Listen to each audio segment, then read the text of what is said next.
being human. Now, in this segment, I'm going to ask you 12 questions, metaphysical life questions, what it means to be a human being, what all about life and our place in the world. Okay. What don't you understand about people? I don't understand some people's propensity for cruelty. I don't understand certain people forcing narrow views on other people. Especially, I don't understand people um, who question harmless behavior. If there's one thing that you could change about your childhood, what would you change? Ooh, there was one thing I could change about my childhood. I would change my mother. I knew you were going to say that. Have to.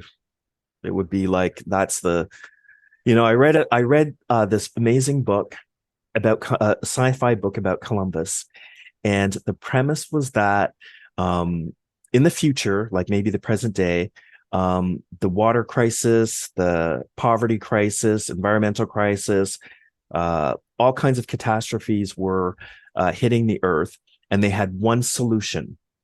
They had the scientists had an ability to go back in time and change one thing. So they agreed that they would send five agents into the past. And the one task they were tasked to do was they were tasked to prevent Christopher Columbus from returning to Europe. And Oh, yeah, and so the five agents arrived in the past to whichever island it was that Columbus showed up at, and they brought to the native. They each had a separate job. One was sort of in the religious domain. They had to get the natives to understand that the natives worshipped like what is it when you worship multiple gods? They worship multiple gods. So the religious agent introduced the idea that there was another god called Jesus, and another agent introduced metalworking technology, and I think certain kinds of wood technology. So, and another agent's job was to teach one child to speak Spanish. And so when Christopher Columbus arrived, he was greeted by natives who had metalworking technology, and they were ready for this idea about Jesus. So they were ready for Christianity. And there was also another agent who was responsible for um, her job. She built a women's shelter in this country because the natives at that time had, in inequality between the sexes.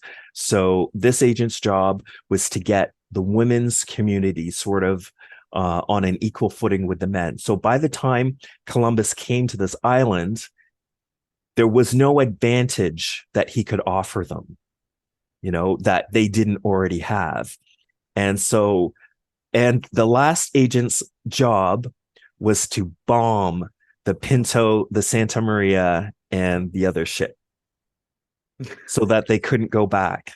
So then Columbus and his men stayed on the island, and they were guests instead of invaders.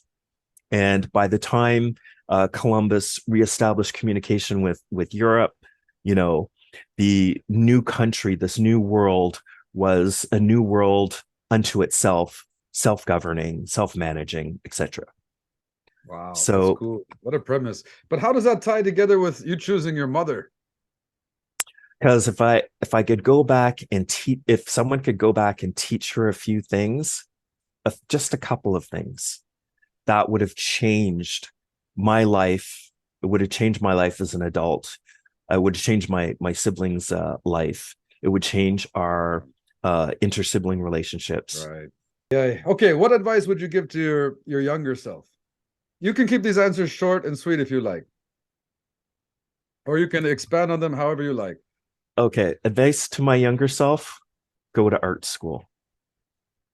Well, because I would have been exposed to a lot more things than I was able to find on my own.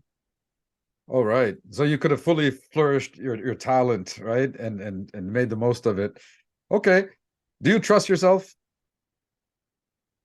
Yes. Yes, I do. Yes, I do trust myself. Only now. I wouldn't necessarily. I think I almost always trusted myself, but I think I would have had reasons not to trust myself in the past. Okay. Why are so many people standing in their own way, their own worst enemy, so to speak? People are sabotaging themselves because they don't really want to be successful. So they're scared of failure, so they don't allow themselves a try. I think some people are also scared of success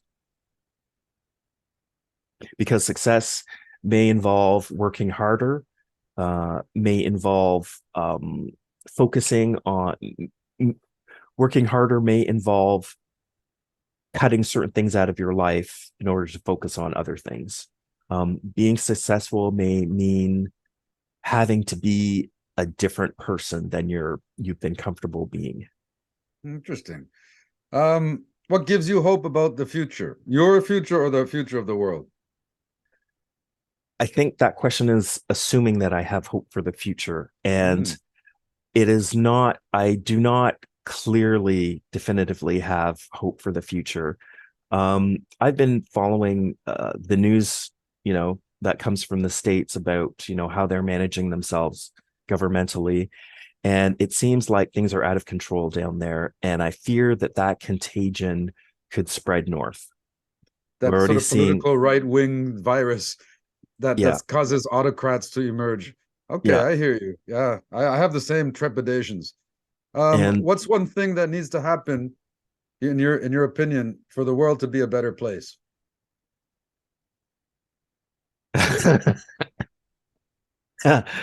um, there can never be a Republican American president for the next 15 years.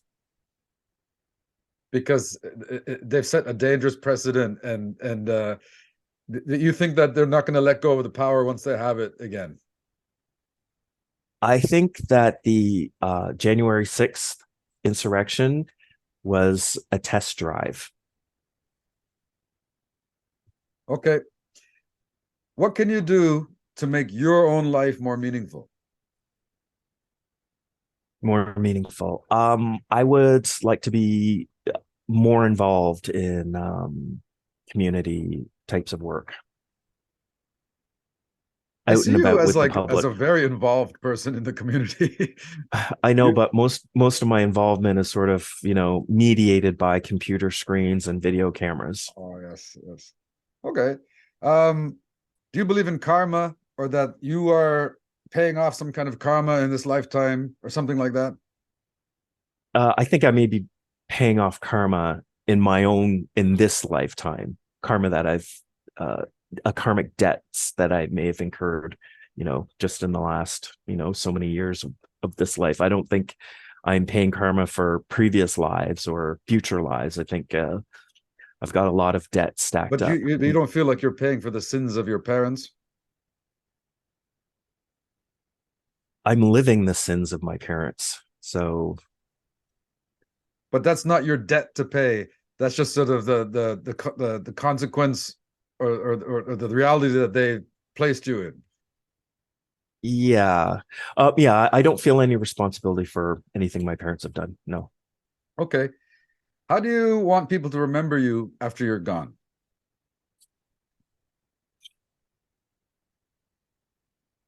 I would like them hopefully to remember something I've made As a with creator? fondness. Yes, with fondness. Okay. Well, I remember you made the very first AI bot that I ever saw. And that was like about 15 years ahead of anything I ever heard about AI bots. And you started this project years ago. And we went to I came to a party once at your place in Toronto, and there was a robot walking around, interviewing people, collecting data. It was amazing. You made it look like a tiger, I think. Oh Am I yeah, right? yeah, yeah. Miss a Kim. Yeah. Miss Kim. All right. Two more questions. What happens to us when we die? If I knew the answer to that question, dot, dot, dot, what happens to us after we die? I think I read an analogy. The analogy was that there are twin unborn babies who are having a conversation in the womb.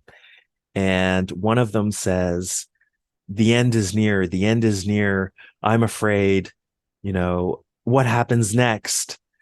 And the other twin was saying, well, the other twin's attitude was, we're going to be reborn somehow in some new way, in some new uh, uh, manner. We'll be born into some kind of new experience. But it was that dichotomy between, knowing that the life you're having is ending, but not knowing what comes next. But as far as like unborn children go, we know what happens next after that first life changes. So I'm Yeah. optimistic that something similar happens, that after death we evolve into another kind of life. And I also feel that our consciousness is, quantum based. So there's the idea that we could, our consciousness could be existing, elsewhere or else how or else when in the universe. Okay, last And question. Sorry, go ahead. no, that's fine. Okay. One more question. Who has been a huge inspiration in your life and why? Um, my partner's been a huge inspiration, and we've been able to create sort of a life and an existence that neither of us would have been able to do on our own. Thank you very much for joining me today, and you did a fabulous job. And Okay. it's been a blast, and look forward to seeing you soon. Ciao. Ciao for now. Bye.